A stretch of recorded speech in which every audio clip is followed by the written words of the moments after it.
this is the best of anime 2024, which we will watch in 2025. Extremely grateful for Gigguk creating content like this, because the last time he did it, I found one of my new top 3 animes, which is Dandadan.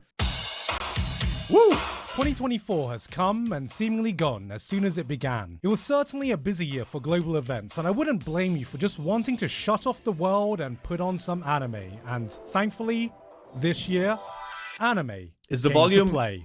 good enough? Hope it's not too loud.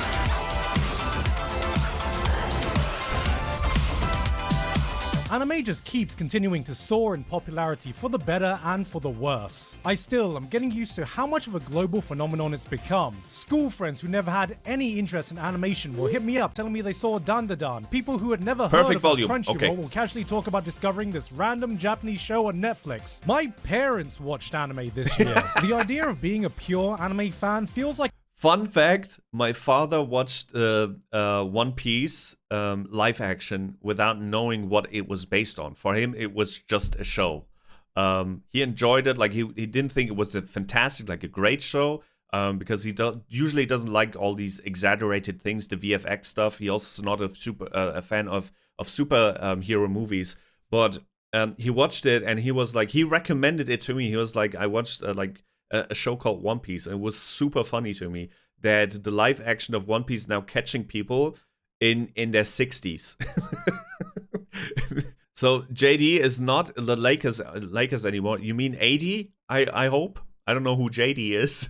Yeah, he's not a Laker. They just kicked him. Like it's slowly getting and welcome, phased out Empires. as anime just becomes another part of pop culture. But for those of us who still wear that mantle, what else was happening this year? For about 2 weeks, our community became obsessed with Deers, with the release of a song you'd last about 10 seconds in before realizing, ladies and gentlemen, I think my brain just committed suicide. After years of waiting, it looked like we were finally getting the first great Junji Ito adaptation. Uzumaki came out and smashed the curse by giving us an anime that did justice to his horrifying art. It was disturbing. It was unnerving. I still haven't watched that one. Going to change everything. We're gonna do it, and there comes episode 2. Free Ren became a cultural phenomenon, popularizing the phrase, "That's what Himmel the..." I'm sorry, that was a fantastic transition. This is, I don't know if you watched this clip. Have we watched this clip together? It's iShow Speed. He tried to flex in front of his girl, and then for some reason he tried to do it with a front flip. Or was it a backflip? And then he backflipped onto his setup. How do we make me feel? Explain on that. Darren! Are you okay? What are you doing? It looked very painful, but the first time I saw this clip, I bursted out laughing. I cried laughing for 10 minutes because it was so unnecessary. There comes episode 2. Free Ren became a cultural phenomenon, popularizing the phrase, "That's what Himmel the hero would have done," inspiring people so much that someone quoted him after stopping a real knife attack, in a rare case of a Free Ren fan doing something outside of posting Yubel's armpits. Demon Slayer laid the groundwork for turning its people final into arc by having heroes. his big bad Muzan take 5 business days to walk to his destination. Fans seem to be split on whether this scene was pure badassery or just over the top silly. I'm just saying, if they really wanted their villain to have unmatched aura, they should have just fully committed to the Bollywood way of introducing their characters. The Bollywood edits. It felt like a truck full of massive manga came to the end of their serialization. Do you know what this is referencing? You need to watch it. I'm so sorry. You need to watch this Bollywood edit. Or is it this one? Most dramatic scene. Look at this. This is a real scene. Okay? This is probably why Bollywood is doing so good, because they have these overly excessive use of edits and cuts. Look at this.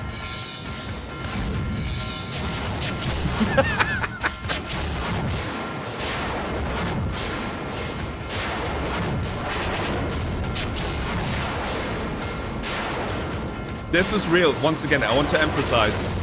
This is real.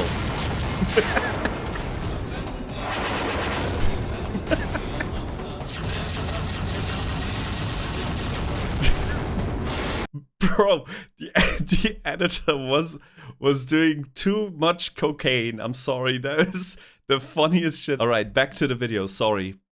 collection, which included 2 mega hits in My Hero Academia and Jujutsu Kaisen. I didn't read them, but I can say from experience that historically speaking, when a long-running massive shonen jump manga ends, it's almost always met with unanimous praise and support, and this was no different. I think my brain just committed suicide. Isekai became an official word in the Oxford English Dictionary, giving legitimacy to all the isekai trashmen out there. Following the news, the search was officially started to find exactly who Truck-kun's British cousin would be.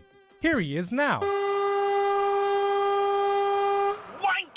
And last, but certainly not least, we lost a legend this year in Akira Toriyama. I tried writing a longer segment for this, but nothing I wrote felt like it did justice to this man's legacy. One minute of silence for the goat. He may not have been the mangaka that influenced. I was extremely sad when Toriyama passed. It's like, it's one of those weird feelings, a person that you never knew, right? You've never met. He was on the other side of the world, pretty much. You never engaged with him directly. You engaged with him through his content, which was Dragon Ball for me. I grew up with Dragon Ball. I'm a kid of the 90s. So I grew up with the very first episode of OG Dragon Ball when Goku was a kid. And every single person, a millennial that is now in their 30s, they have fond memories of growing up watching Dragon Ball, either with their sisters or brothers or uncles, fathers. So he really changed the lives of so many people without knowing it. And Dragon Ball will always live on forever. If people stop watching Dragon Ball in the future, it still lives on in other animes. All of the big mangakas that you know, like Kishimoto and like the people who created Naruto and One Piece, they were all inspired by Toriyama. And once again, if people start watching Dragon Ball 10 years from now, which I doubt, because South America exists, some reason it's super huge in South America, but even if it does, like even if people stop watching Dragon Ball, it still lives on in other mangakas, because Dragon Ball was so iconic and it set so many standards that whatever Toriyama created 40 years ago, it just lives on forever. Yeah, thank you, Toriyama, for just making all of our childhoods and the childhoods of many generations to come. Hopefully. Influenced me the most, but I need to start watching Dragon Ball. Please do. Most people around the world. Please do. He inspired a generation of people, and his work will continue to inspire for many generations to come. And for that, what more can you say but thank you?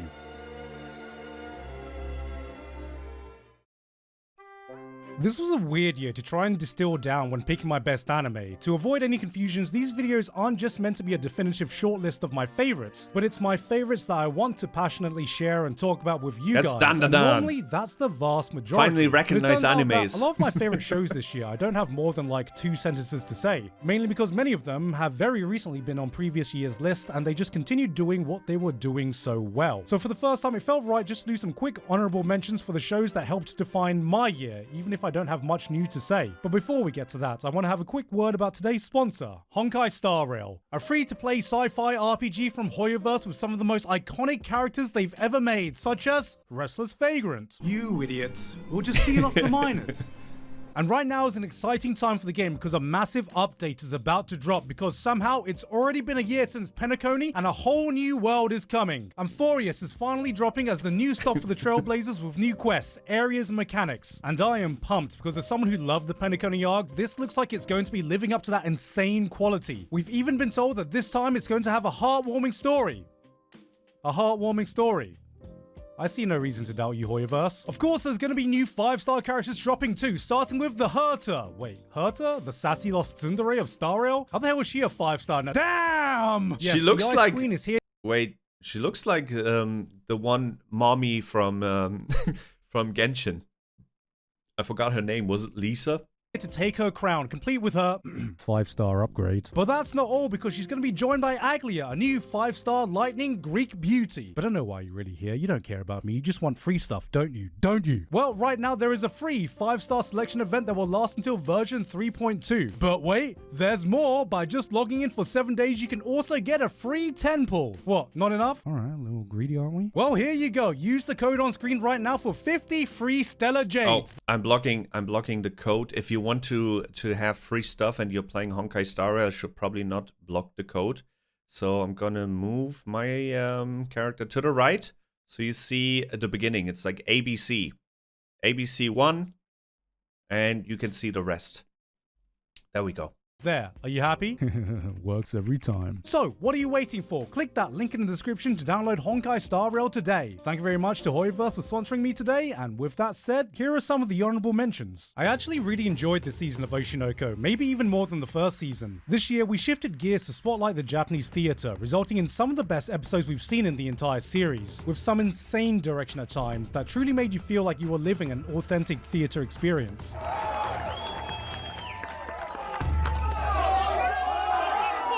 Wait, what? The show is about theater? And you're like in the audience, sitting in the audience?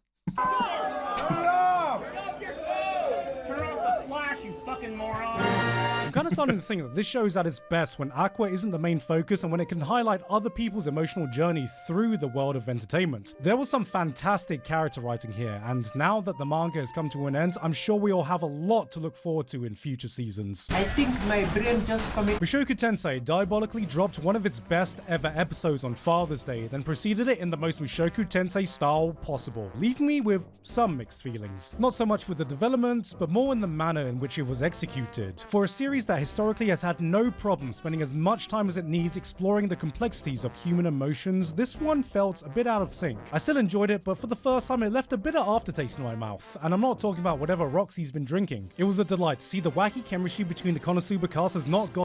My nephew started watching this without my guidance, because the only thing I showed him was Jujutsu Kaisen, and I tried to show him Tsubasa as well, because he loves football. And I grew up with Tsubasa, so I was like, you should like this too.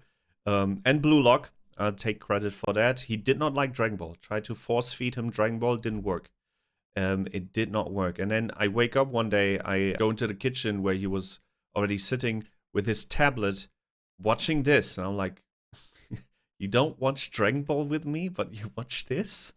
All right. Gotten boring at all. Not saying this is bad or worse than Dragon Ball. I'm just saying, like, if you watch this kind of anime, you should be able to endure Dragon Ball. Slayer was a 10 out of 10 for one episode. Before that, it was the weakest season so far, shown by the fact that IGN gave it a 3 out of 10 and didn't set the internet on fire. Even I think that's a little low, because surely this moment alone should bring it up a bit.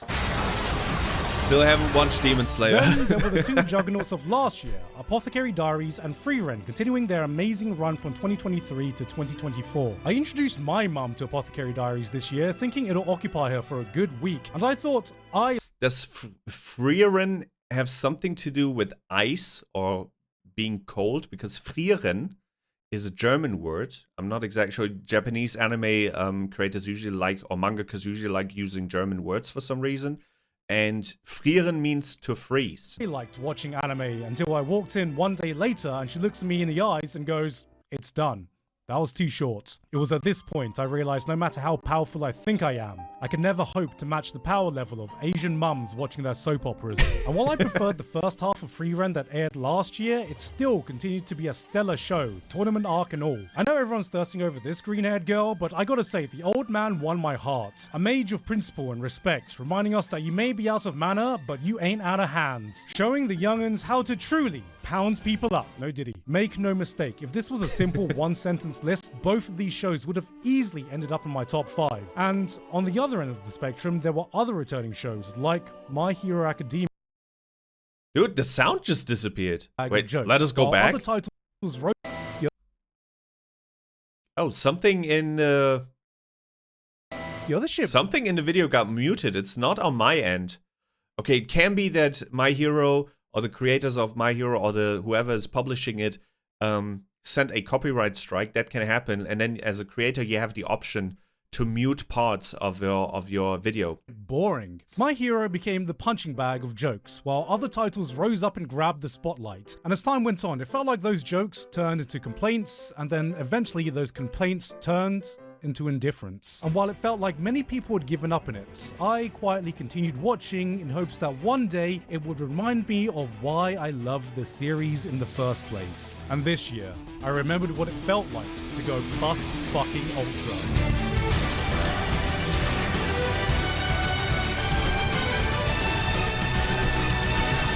feels like in the modern age of action shonen, a lot of us have forgotten the beating heart of what My Hero Academia truly excelled at. Its amazing attention to detail in its character writing and development. This is what has shined in these latest seasons, and on that... Is it bad that I haven't watched it yet? I'm a huge Shonen Jump fan. Like, once again, I watched the big ones. One Piece to some degree. One Piece until episode 900 something, like the beginning of the Wano arc.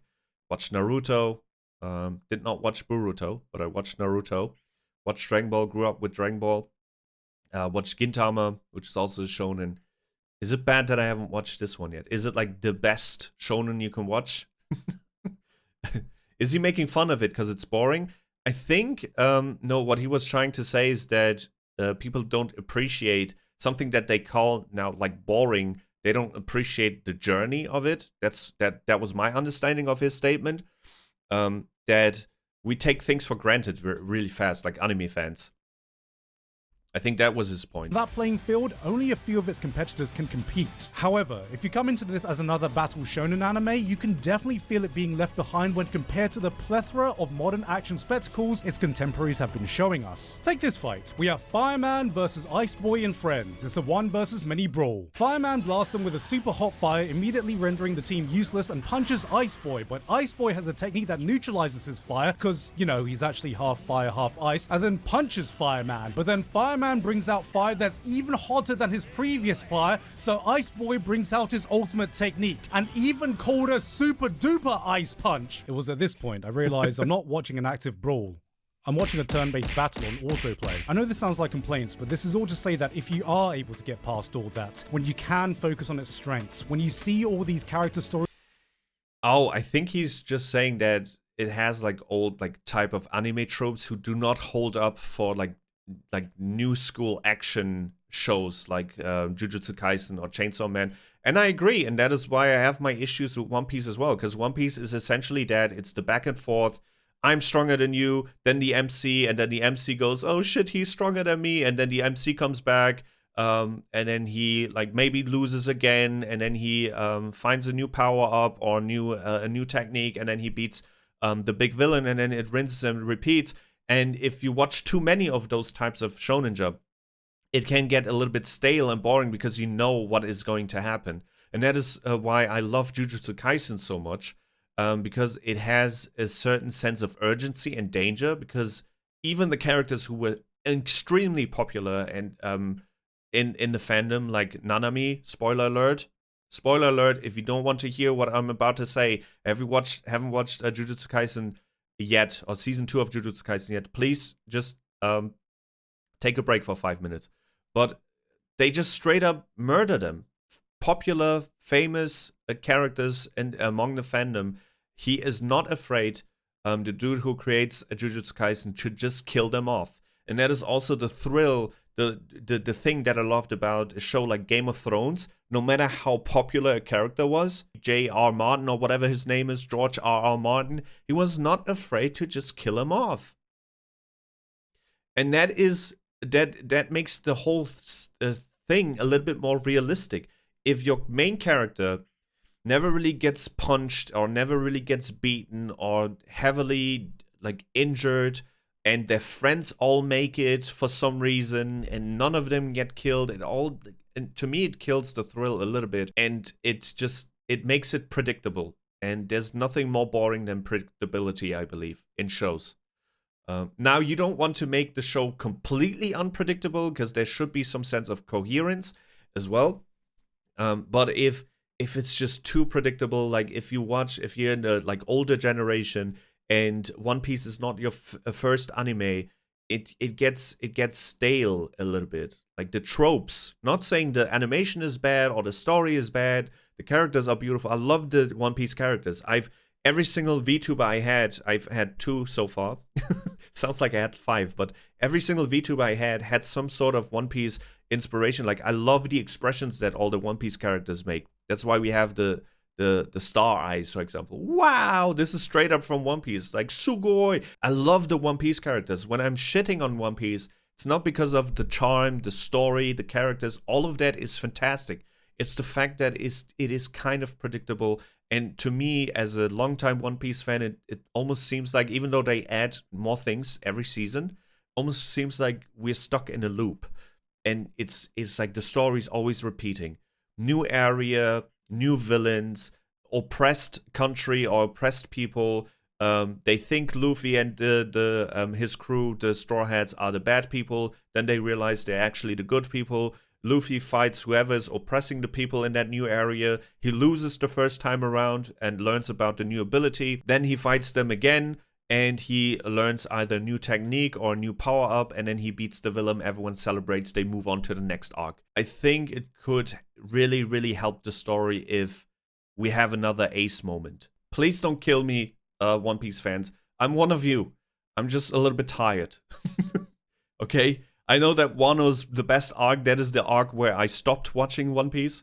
I have like 200 episodes ahead of me. I will watch them, and hopefully I will change my mind, because everyone's telling me that the story really, like, the pacing and the story gets like extremely, like way better during the Wano arc. We'll see, okay? Until then, please don't kill me.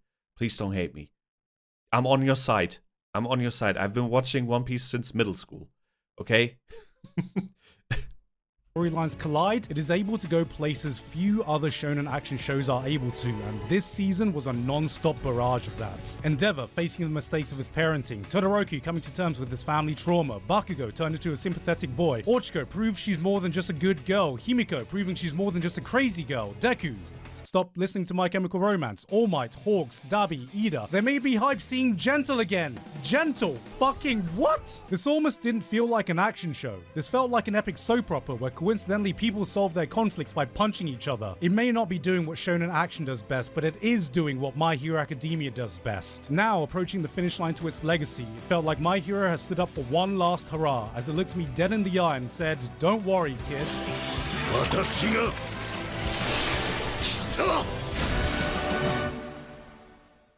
Not bad. And now the actual countdown starts. Those were just the honorable mentions. Great. Great. Now the juicy part is starting. Sometimes you come across a show that gives absolutely zero fucks and condenses its entire being into achieving one objective: having fun. That is Brave Bang Bravern. This is what happens when you take the over-the-top ridiculous hype of Gurren Lagann, add a bit of tokusatsu, and crash land it into the manly bravado world of Top Gun.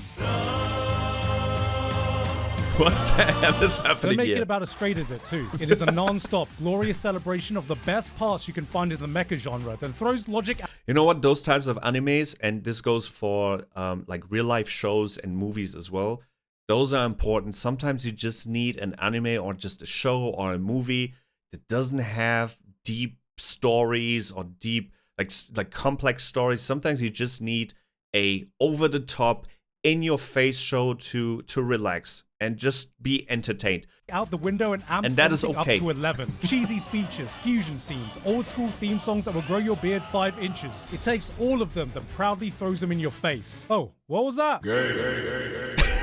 Yes, because you know what? Subtext is for cowards. It doesn't care if you get it or not because it's here to do its own thing. If you ask, why does a mecha have a function where it plays its theme song and projects its own background screen? Why is the US military trying to waterboard a giant robot? Why does the protagonist have karaoke subtitles so he can nail the speech during heroic moments? It'll look at you dead in the eye and say, fuck you, because this is Bravern. BRAVGWBGWBBWGGGGWBBW. What does that spell? W. It's a treat when you watch a show where you can tell every single person A show with 5 W's is a W. That's all you need to know. working on it was having That's all a you blast, need to know. and you get infected with that same joy. This is the shitpost of mecha, the YouTube poop of super robots. Forget a no bullshit show, this is an all bullshit show and is damn proud of it. It's a show that fully commits to hitting every single emotional beat it needs to, then takes one step back and laughs at itself. Come on, wake up!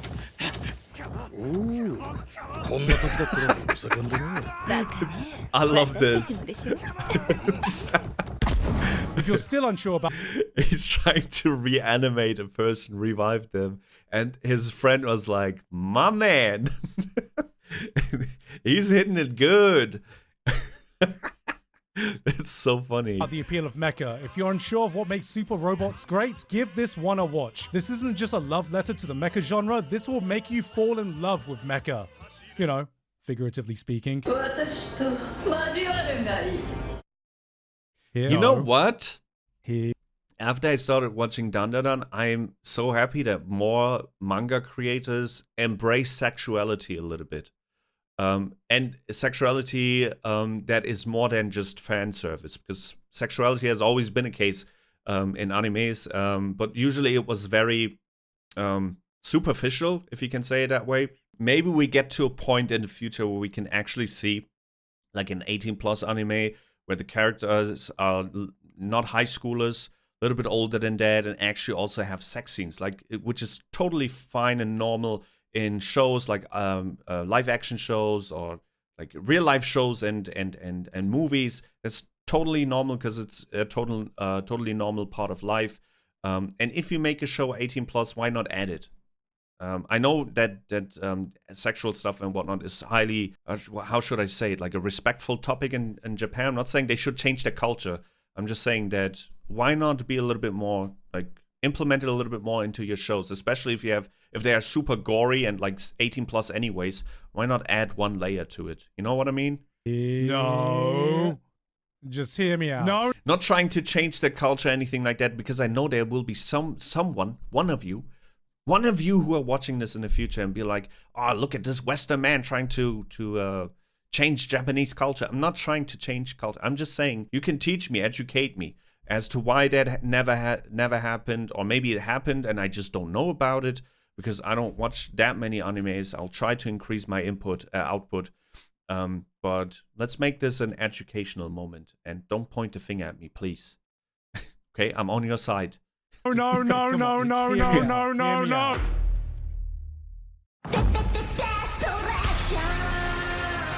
That Like many other demon. people, watching anime can be my escape from reality. Wait, sorry. That demons did a destruction. Is that the title? Don't tell me that is the title. That demons did the destruction. Oh, that demons did the destruction. I like that. I kind of like that.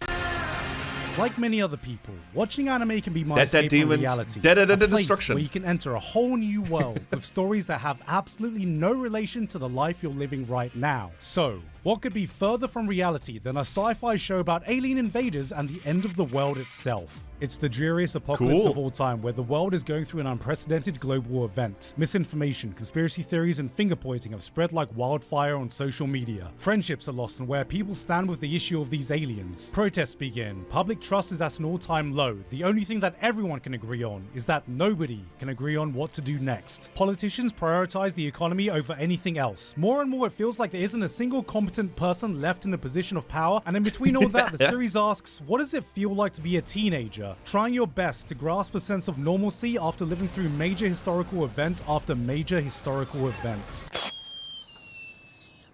This was the realist anime of 2024. Dead demons. Destruct. To be honest, I'm putting this on my list. That sounds very, very cool. Takes a different approach to the First Contact. Also, sorry for stopping that much. What is up with all these like alien type of animes these days? Do the mangakas know something we don't know about? Like, do they know about the existence of aliens? Have they visited us? Have they visited Japan? They're hiding something. Story. This isn't about an invasion. This isn't about communication. This is about people feeling absolutely lost, trying to cope with a world that seems to be crumbling around them. It's a cynical, biting look at life that sometimes felt a little bit too uncomfortably reminiscent to reality, showing us that even during an apocalypse, life has to and will go on. But there is hope, because even during a chaotic time with aliens, spaceships, and sci-fi laser weapons, only then can the true heroes of society emerge. お前もそろそろしっかりしてほしいよ。父さん、SNS にはびこる私意識高いですアピールを繰り返す勘違い野郎を探し出し、心霊写真をポストし続けなきゃならないのだからな。Ah, he's finally here. I love the art Biblically accurate style. Twitter blue checkmark user. Nice jab. The chin he has. That was a When triple the last season chin. of ReZero came out, I looked like this. When the first season of ReZero came out, I looked like this. When ReZero is being written, I looked like Hi, this. Lexi. It's insane Hi. to think that Hi, this hi, show hi. first Welcome. blasting How are onto you the doing scene, today? Taking over the anime community was over 8 years ago. ReZero fans have been surviving eating at scraps, but this year we got the start of an all-you-can-eat buffet with its return. They brought everyone back for this What one. is it? Amelia, Is that Monster Krush, Hunter? Felt, Anastasia, Priscilla, Subaru's newly acquired sassy Pokemon, Reinhardt, Julius, them, Let Me Solo Her. Even Rem fans were eating this season. Confession time, I have never watched it. Putting it on my list. Looks interesting. One guy looks like he's from Monster Hunter, which we'll play later on YouTube. Wait, you might be watching this on YouTube, so we'll play it later on this channel. If you were one of the people that thought Season 2 was a little slow in plot progression, Season 3 went, don't worry, I hear you, and started off by dropping a nuke on itself. This was a no bullshit, non-stop barrage of chaos. When you thought the situation couldn't get any worse, it does. Just when Subaru learned to value his own life and make an oath not to rely on the return by death mechanic, this pushed that commitment to the absolute limit. One thing goes wrong, then two. Before he can even put out one fire, 10 more pop up. There reaches several parts where you think this is the point of no return, only for the series to hold and keep holding. Then it holds for another whole episode until you want to scream, please Subaru, there is no dishonor in typing FF15. This show has never been shy of introducing wacky, eccentric villains, and yet even this season had me going, good lord ReZero, as I jizz and breathe. Forget introducing one villain at a time, let's introduce them all from the entire spectrum of crazy and deranged to others so despicable, I genuinely hope every time he pees it goes off in 2 streams and they both miss the toilet. They were introducing so many surprise villains, I was expecting one of the episodes to end like, I was completely wrong, wasn't I?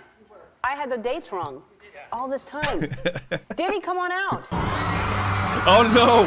Oh shit! This was the Oh action-packed no! season many of us asked for, and the real difference is just seeing how much Subaru is stepping up to the plate. It's been an absolute pleasure to see how much this is not the same Subaru we all recognized from the beginning, and now the dominoes are set up for him to knock them down in the most emphatic way possible in this arc's conclusion in 2025, and you bet your ass I'm gonna be there. That doesn't sound too bad either. Seen any good contenders so far? Yes, one definitely piqued my interest that I want to start right probably today or tonight. It's this one, which is dealing with like real life issues, but they're doing it through an alien invasion. It sounds pretty similar to Dandadan. So this is an anime, I forgot its name, but it's probably in the description, right? Do we have the top 10 in the description? Okay, we can watch that, like, take a look at it later. Maybe we'll find more to watch.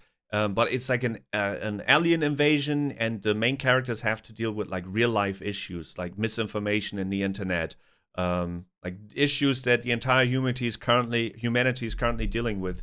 And I love these types of shows. Okay, number 7.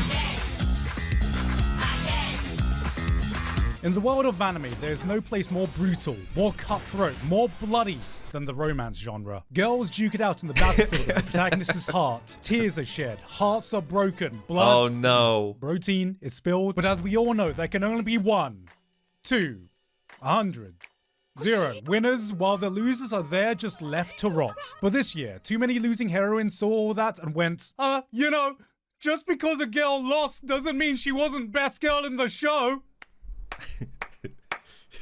Top-notch voice acting. Anime girls with short blue hair deserve to be the main heroine for once. And cute tomboys and awkwardly shy chicks deserve their time in the spotlight too. I agree. And I want a little sister who's way too overprotective and calls me your Nii-chan because I love my little sisters. I disagree with that. Too many losing heroines was the answer to all of that. It looked at romance anime and said, I'm tired of this single elimination bullshit. Where the hell is my losers bracket? And losers is all we see. 1, 2, 3 girls, all rejected by the man they love, coming together to form enough copium to rival the average Man United fan. We've seen... Why is it always one man as surrounded by 100 women like a harem show and not the other way around? Because then we can make them fight. If it was one girl, 100 men competing for her, then we can actually make them fight and punch each other and shit like that. I mean, you could do that with women as well and do like women wrestling and whatnot. But why not? Why is it never the other way around?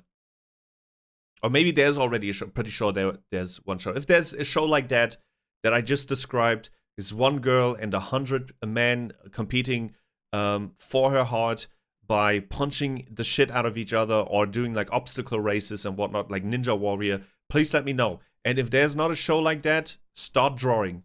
Romance anime where a girl loses, accepts her defeat, and that's the end of it. But this asked, what kind of reaction do we get after that point? Yahoo! This was the greatest hits montage of the saddest and funniest coping mechanisms people can find themselves when they're just in their lowest points. It's messy, it's emotional, it's sometimes just hilariously pathetic, and in between all of them is the victim of their non-consensual trauma dump. When I first saw this setup, I thought I had the show all figured out. Oh, here we go again. A laid-back, reserved guy paired with some loud, energetic, Genki anime girl. Wow, that's a trope I've never seen before. But as you watch, it doesn't play out how you think. The trigger never gets pulled. The patented anime blush scene never happens. And all we're left with is a guy forming a real friendship by just letting these girls feel like they don't have to deal with all of this alone. Breaking the norms. What did I tell you in this video and then also in the last one from Gigguk? When mangakas, anime start breaking the common tropes that we're all tired of. Some I'm still not tired of, like the typical "you used to be my brother, now you're my rival" type of trope. I don't think I'll ever get sick of that. But I love that we're starting to break away from them a little bit so it doesn't get predictable. Too Many Losing Heroines was a different kind of rom-com in a highly competitive year full of them. There's a genuine sense of community with the cast as you're able to laugh with them at their highest points and really feel for them at their lowest. It's a show that knows when to laugh at itself and when to take itself 100%. Also, one thing that I noticed, for someone who doesn't watch a new anime every month, it takes a long time for me to start something new because I'm just anxiety riddled, I guess. But one thing I noticed as someone who doesn't watch a lot of anime but wants to, is that all 2024 animes look insanely good. And I noticed that in Dandadan as well. You notice it in Jujutsu Kaisen and you notice it in Chainsaw Man. It's just, it looks good. It just really looks good. The animation looks good. There's one particular episode that I don't want to spoil in Dandadan. I think it was episode 7, where we see a little bit of a montage of a character and her background story. And we sometimes have like POV, what is the word? Perspectives. That I don't think I've ever seen that, or maybe I've seen it before in an anime, but it was so well done and was beautiful and brutal at the same time. And it's just something that I was stunned. This is usually something I expect from, well, Hollywood movies and whatnot. I don't expect to see a beautifully made montage that barely has any dialogue and it's just spoke with its animation. That stunned me. It literally stunned me. Episode 7, or it was 8, one of those two. You know what I mean? That 2.5 minute montage, or how long it was, which completely ripped your heart apart while you were watching it. It was just fantastic. Something I've barely seen in an anime other than like a Studio Ghibli movie. Seriously selling you on all these emotions: anger, emptiness, denial, that knee-jerk conclusion that you just lack any self-worth, all in its 12-episode run. Losing Heroines was a different kind of rom-com in a highly competitive year full of them, and I say this as someone who's just not as interested in high school romance shows anymore. As a 34-year-old married man, there is just far less for me to relate to nowadays. Even if a show is decent, any school romance is going to have a hard time getting on my list. It can't just be good. It can't just be great. It's gotta be bloody fantastic. Oh, another one? Modern romance anime has an epidemic. I don't know when it started, but it felt like I woke up one day and 90% of them collectively So 2 out of his top 10 for 2024 are romance animes.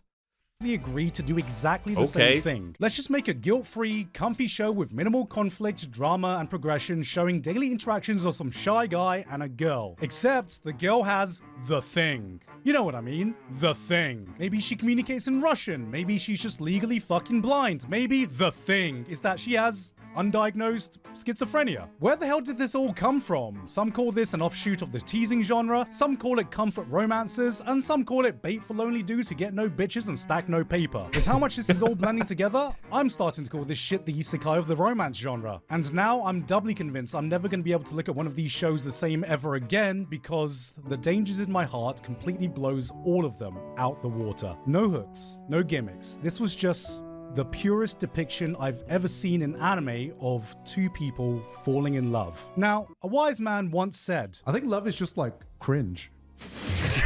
And you know what? I stand by that. We can do some cringe-ass shit when we think we're in love. It's that winky face you sent to that person once that keeps you up at night wondering why you thought it was a good idea. It's that corny shit we clowned on in love songs, but secretly you wanted to feel just once. It's that dumbass joke you nervously blurted out in front of them that had everyone looking at you funny and made you want to crawl in a corner and just disappear. But it didn't fucking matter when you realized that they were the only one that laughed.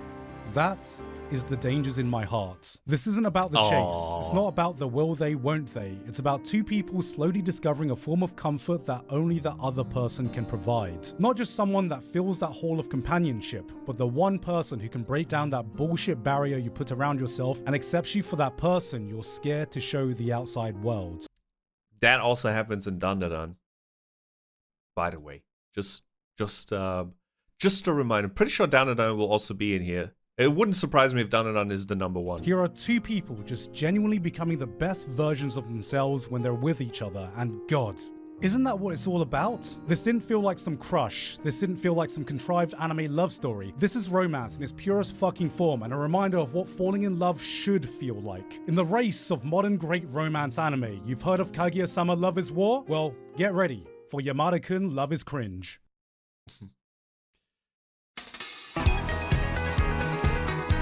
Girls Band Cry. Girls Band Cry has girls in a band. Oh, it's like 3D. It's like Vtubers.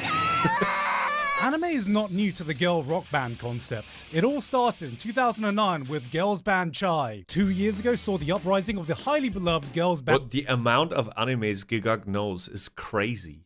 It's crazy. The fact that there's a show based on girls bands and he knows 2 or 3 examples of this is insane. And Shy, even tangentially in shows like Angel Beats that gave us Girls Band Die. We know what dynamic to expect. Cute girls doing cute things, chasing their dreams, trying hard while having a jolly good time making new friends, and look how adorable they are when they interact with each other. And then there's Girls Band I don't like Cry. 3D animes that much. You know, pretty sure the only 3D anime I watched was a football anime. Which was really, like, it was entertaining, but it was also bad at the same time because they reused a lot of the animations. And it must have been around 2006-ish. Sounds like lazy animation, yeah. Maybe they were just low on budget.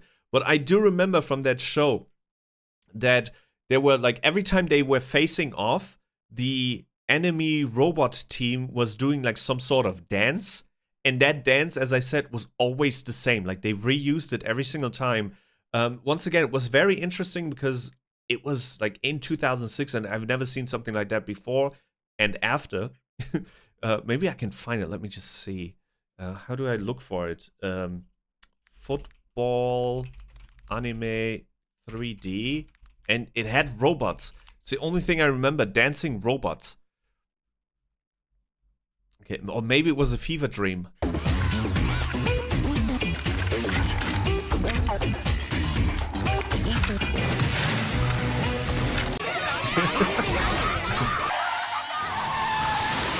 Oh, Truck-kun. These aren't your pristine, perfect idol girls. They argue, talk shit to each other, throw tantrums. Our main girl Nina has a public outburst, gets told to be quiet, and calmly responds by throwing a fucking lamp at him.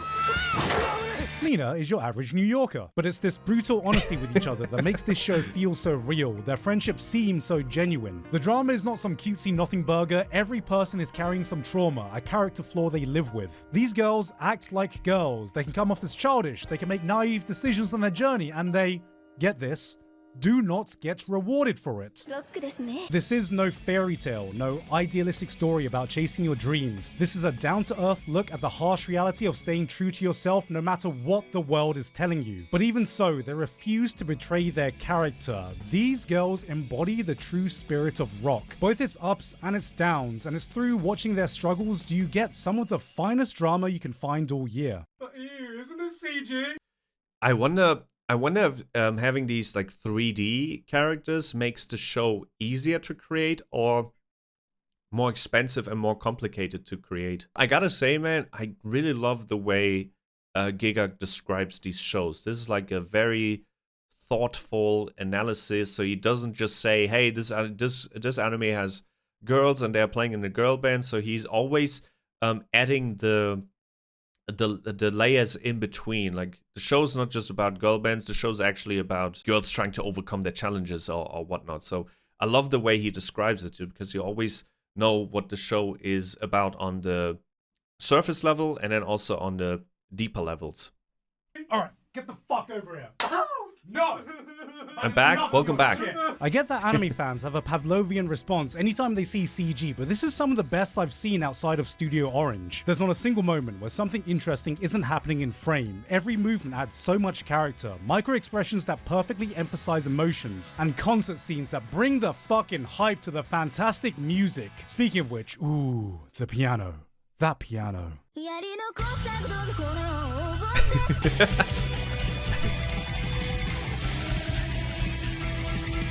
Girls Band Cry takes it back to basics. Great writing, great characters, great banter, and devious piano keys that bring joy upon my ears. Number 4, my favorite number. Oh, I still remember this from our from the other reaction we did for animes, best animes in fall 2024. I forgot the name of it. In this day and age, we've seen it all. Thrillers, gangster stories, pirates, ninjas, knights. It's so rare to see a concept that hasn't been done before. A story yet to be told. And Orb on the movements of the earth was all of that. And so much more. Yeah, in a Orb time is when on my faith list. was the dominating school of thought. When studying science was the Asian parent equivalent of finding out your kid wants to go to art school. What if you had to prove to everyone that the earth isn't the center of everything, but we're actually a rock flying thousands of miles per hour through the vastness of space, held down by this invisible force you can't touch, see, or smell. Oh, you think you can do that? I bet you still secretly give Pluto the planet pass when no one's around, you lying prick. Orb isn't just the story of heliocentrism. It's a captivating tale showing how one simple idea can change the course of so many lives. An idea that just won't die no matter how many times you try to extinguish it. It passes from person to person, generation to generation. This story is a testament to the lengths people will go in the pursuit of truth, in the face of adversity, in the face of unimaginable pain. Nothing can cage humanity's desire to look at the universe and go, I understand it now. If Dr. Stone made scientists look cool, this is a full-on celebration of the scientific method. Because when the universe looks down at us and says, I will never reveal my secrets to you, humanity looks up and replies, fuck you, we're gonna try anyway. This is both the brutal reality and true beauty that comes in that pursuit of knowledge. How many people... It's actually crazy if you think about it. You're a scientist and you think that the current understanding of how our world works, that not everything is circling the Earth, but rather Earth is circling around the sun, and you're trying to help the world with this new type of understanding. You don't mean to disrespect anyone, and then people will try to get you killed for it. People laid the groundwork of research and died just before a massive breakthrough. Are the real heroes of science the ones who come up with the correct ideas, or the ones who suffer the heartbreak of realizing they've dedicated their life work researching down the wrong path and yet still accept it, knowing that the next person will now know what not to do? It's the legacy of all these unsung heroes of science that Orb wants you to think about. This isn't about a life, but the lives of the people that give us the understanding of the world we have today. It never stops reminding us that through every great individual, Definitely gonna watch every this one. giant leap humanity takes stands on the back of the work of the people that came before them. No matter what kind of old-fashioned archaic thinking that existed back then that could halt the progress of humanity. 誰もが簡単に文字を使えたらゴミのような情報で溢れ返ってしまう。 Wait, hold on a second, this guy might be onto something.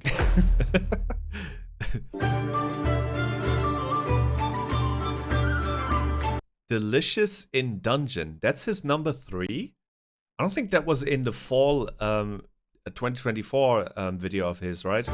It really felt like anime rediscovered its love for pure fantasy shows this year, with Freeren leading the charge with a tale that spoke straight to our souls. We laughed, we cried, and the community replied, damn, that's deep. It's good food. While all this was going on, another show was cooking with a different approach. It had elves, it had dragons, it had dungeons, but looked at all these monsters and went, Feast mode activated. Hashtag hungry. FeedMeMore.com. Dungeon Meshi satiated all our appetites by giving us a different kind of fantasy show, and when I saw this I thought, wow, finally, an anime where people just want to eat monsters and not want to fuck them. It presents itself as a low-stakes Both is valid. Both can be in the show.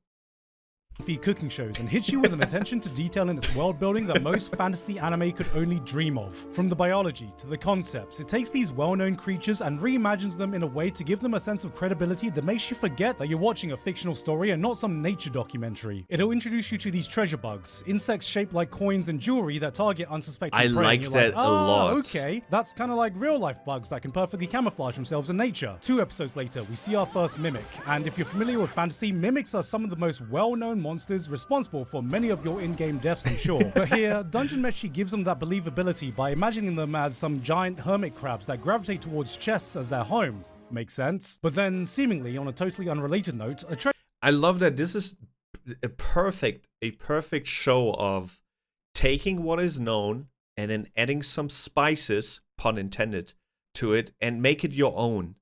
Because all of this entire concept is familiar, yet it's unique. Because whoever created this just added their own spice, their own magic onto this genre, and more people need to do it. Treasure bug is found near it. Then one of the characters casually mentions, oh yeah, that's because the treasure bugs lay their eggs on the mimics, so the larvae feed on them and they mature in there. And then it clicks. Oh, that's why these treasure bugs conveniently find their way into chests, perfectly placed for some unsuspecting adventurers to find. And this was the exact point. My mind fully comprehended the exact scope of this world building. These aren't just random monsters scattered around. This is an ecosystem where every single thing is interconnected. There is no part that exists solely in a bubble. I like this a lot. You know what? Carefully crafted and interwoven with a level Probably of gonna care start that's rare watching to see this anywhere. today. And you're telling me this level of craftsmanship is being used in a make-believe comfy cooking show? This is the moment when you fall into its trap.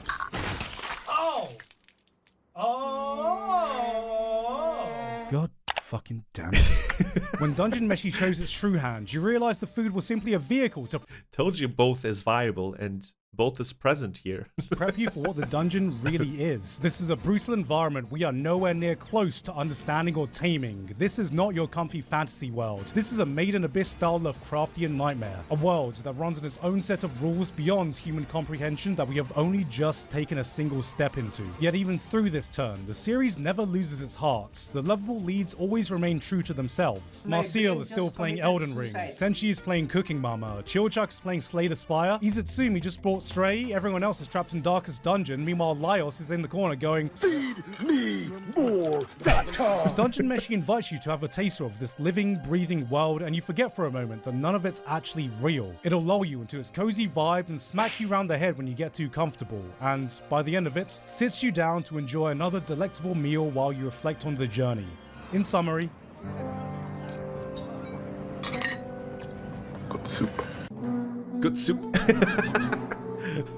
I like this. You know what? This is like on the top of my list now. I like having this, like, first of all, the one thing that made me go, okay, I need to watch this is the explanation as to why gold ends up in treasures and treasure chests. And second of all, it seems like a true fantasy story. Number 2. Dandadan! Wait, Dandadan is... By the way, Dandadan is one of those rare shows where I don't skip the intro. The intro is so fun. It is so nice listening to. Even after 12 episodes, 13 episodes, it's just a nice song. It's so cool. But I just wanted to say that if Dandadan is at number 2, I wonder what he put at number 1. maybe you've been watching anime for 1 year, maybe you've been watching it for 5 years, maybe even 10, but I'm sure you remember that feeling of watching those first 10 shows. That excitement of discovering this whole new medium where everything felt fresh. It was a place that operated on its own set of rules, not bound by the ideas you were used to. There was a weirdness to it you couldn't find anywhere else, and every new episode you watched, something unpredictable lay just around the corner. I've been watching anime for 20 years, and Dan took me back to those times. Yes, that is the perfect way to describe, because I was recommending this to Lexi, for example, one of our community members, and I wasn't able to describe it. Hopefully Gigguk can do the thing that I wasn't able to do. It is a very unique anime, and even after so many years of watching animes, it still was an extremely fresh experience, or refreshing experience. It is very unique. If there's one word that I could use to describe Dandadan, it's probably unique. Unique and familiar at the same time. It's so weird. It is super special, super unique, yet you kind of, like, it is kind of familiar at the same time. So it doesn't feel foreign, doesn't feel like that is something you wouldn't want to watch, but you already watched that. But it's presented in a super special new box with new ideas and unique characters. It's just, I love both of the protagonists as well, and all the support characters are fantastic as well. But both Momo and Okarun are just very well written characters, very charming. On the opposite side of the spectrum, I would say. One is fire, the other one is ice. It's fantastic. Please, you gotta watch Dandadan. It's like one of the best intros. Yeah. Shonen Jump is a place where its formula for success has been repeated over generations, so when a new title gets adapted, we normally know what the rules are, and Dandadan starts by taking that rulebook and setting it on fire. At first you think, okay, it's another battle shonen, then you realize, hold on, it's actually a rom-com. No, sci-fi. Wait, it's a... That was kind of a spoiler. He shouldn't have showed that accidental kiss. So maybe you want to skip the next 30 seconds if you still want to watch Dandadan. They might show you too much. Supernatural. Maybe actually it's even a horror. You go through this entire notion before it even occurs to you that 90% of this show revolves around some dude getting his balls back. This is what happens when you throw everything against the wall and say, fuck it, we ball. You could be and the it strongest works observation haki user for some and reason. still be unable to predict what happens next. When you expect it to go forwards, it goes sideways. When you say jump, it asks...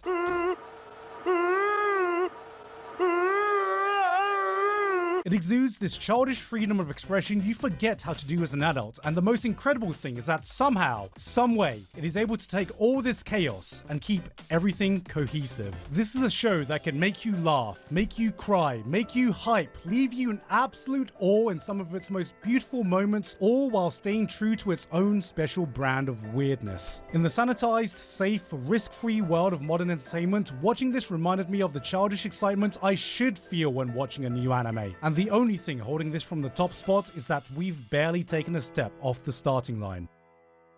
Fantastic way to describe it. He did something I wasn't able to. I'm probably the worst salesman for Dandadan. But that was exactly my thoughts. It's like everything in one, and it somehow works, it's somehow cohesive, and it touches on all of your emotions. And it is familiar but unique at the same time. As he said, that if you expect it to go sideways, it jumps, or go straight. That's the perfect way to describe it. It's unpredictable. It's exactly those things that I was criticizing at the beginning of this video. The things that I usually don't like about anime, when they're reusing tropes and you kind of know what is going to happen. That might be fun for like watching the first time or the second time or third time. You know the fake death trope, where a huge mushroom appears and a dust explosion, and every character thinks that the MC died, and then long behold, the MC didn't die. Those types of situations are thrilling the first time you see it. So when you think, oh shit, Goku died because he got hit by Frieza's death wave, and then you see, oh shit, he's still standing, he's that strong, that's awesome. And then you see the same thing in Naruto, and you still think, oh my god, that's still awesome. He got hit by that fireball from Sasuke, and he's still standing. I thought he died. Then the third time, it's still fun. The fourth time, it's still fun. The fifth time you see it, and you just know for a fact that the MC did not die, it's starting to get a little bit old and predictable. And that is why shows that break the norms and break those predictable anime tropes while still staying true to the like values of Shonen Jump or values of anime, I don't know how to explain it. Those are the types of shows that are very refreshing for the people who already watched a lot of anime. That is not something that can make a person excited who never like watched a Shonen Jump before, because you gotta learn the rules to break them, right? Okay. What's number one? You know, if I'm being super honest, I don't even like drawing manga. It's a pain in the butt. Then why do you draw, Fujino?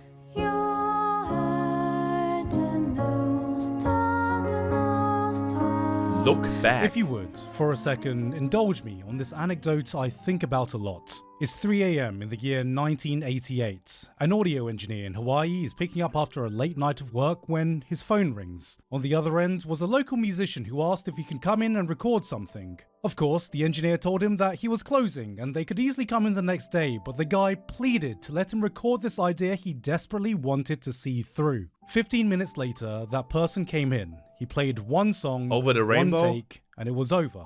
For years, that recording would lay dormant, only to actually be released 5 years later. That guy was Israel Kamakawiwo'ole, and that recording was his now world-famous rendition of Somewhere Over the Rainbow. This story has always stuck with me. For anyone who's ever created something, sometimes you have that project, that idea that hits you when inspiration strikes and refuses to leave. You'll think about it when you're taking a shower, when you're having lunch, when you're... I used to write music, right? Like not write music as in notes and whatnot, but rap lyrics. I used to pursue a rap career, and the best songs that I wrote were songs that I wrote in a single day because I listened to an instrumental, and I did not have to think about what I'm gonna write. I just wrote because it just came to me. Those are the best songs. I also ended up in one of my mixtapes. I did one mixtape, and those are also ended up being my favorite songs. The ones I did not fall in love with were the songs where I finished the first verse, but then I had to work for the chorus and work for the second verse because I ran out of steam or I ran out of like creative juice. And I feel that every creative feels that. Sometimes there's this itch and you have to do it. You have to pursue it. Sometimes I have that when I'm editing a video. The people who still know my old videos notice that there are sometimes scenes that took me like 3 hours to create for like a 30-second moment or 20-second moment, but it was worth it because I had that itch. I got an idea, I had to pursue it, and I got it out of my system. It can be a blessing and a curse at the same time, but I definitely know what he's talking about here. Working on anything else. Like a parasite, it festers in your mind waiting for you to materialize it. Yeah. And you know you have to see it through. Not for money, not for clout, not for any sense of personal responsibility, but because you just need to. On every single level. That is the exact feeling I get when watching Look Back. A need to make, a need to create. Look Back was many things. It's a love letter to the creative process. It's an exploration to why people make art. It's a homage to some of the most tragic events that have happened in the industry, but more than that, there is this overwhelming sense of an author coming to terms with his own personal struggles, speaking directly through these characters that he's created. Coming from the mind that gave us Fire Punch and Chainsaw Man, this was a shockingly simple, soulful tale of two artists and their journey of creating for each other, creating for money, creating for pride, creating for themselves. This is a film that encapsulates the entire spectrum of emotions for anyone who's ever made anything, in a way only someone who's felt the depths of those feelings could portray. That excitement of finishing your first work, the struggle of knowing you can do better, that deep insecurity that you're just inadequate, the euphoric explosion of having your work recognized, the emptiness you feel when you've forgotten why you started this journey in the first place, and that moment when you doubt it all and very ask, relatable. was it all worth it? In 1 hour, this film packs more emotional depth than most anime can fit in an entire season through simple, it's a beautiful movie? storytelling. It felt like a story that was made simply because someone needed to put it all out there. It's jam-packed full of the rawest human emotions, like you're watching somebody scream from their soul. Lines that feel so intimate, you're unsure if you're watching two characters talk to each other or a person having a conversation with themselves. This is the kind of personal story that's so rare to experience, and when I see someone laying themselves bare, it's hard for me not to be deeply moved. I've experienced this story 3 times now, and every time has given me something different. I read the manga and cried at the pure beauty of the storytelling and emotions on display. I watched this in theaters and cried experiencing this story again so perfectly brought to life. I put this on when it got its home release and cried feeling such a profound connection to what the creators must have felt when making this, and after every single time, without fail, it gave me a reminder of why the hell I'm doing what I'm doing right now.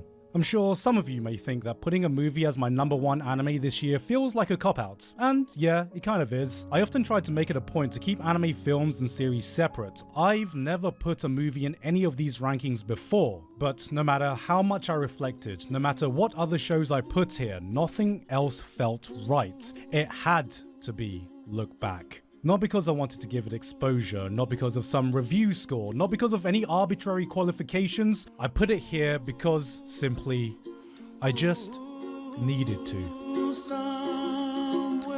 Bro, that description actually moved me a little bit. Fantastic. I gotta say, man, is he editing his own videos? Because the editing is top notch. The subtle use of music, his script, his voice is also pretty fitting for these types of videos. This one was... I did not expect that. I just thought... Honestly, I thought Dandadan's gonna be #1, and he's gonna talk a little bit about why Dandadan's so cool, and that is it. Did not expect to be emotionally moved with that #1 pick, but I'm definitely gonna add that to that list. You too. Okay, you gotta add that to my watch list. Gonna add that as well. So, in conclusion, first of all, this was an absolutely bliss to watch. Fantastic video. Editing was on point. Fantastic. I love the way like he mixes his voiceover with the original like sound from the anime and the music that he underlines it with. Just fantastic. Also the clips he showed underlying what he was saying about the show. Just very, very good. Very good. So, in conclusion, I'm gonna add 3 animes to my list. #1 is this Alien show, which made it to like #9. Forgot its name. Let's take a look at the name. Oh, this one.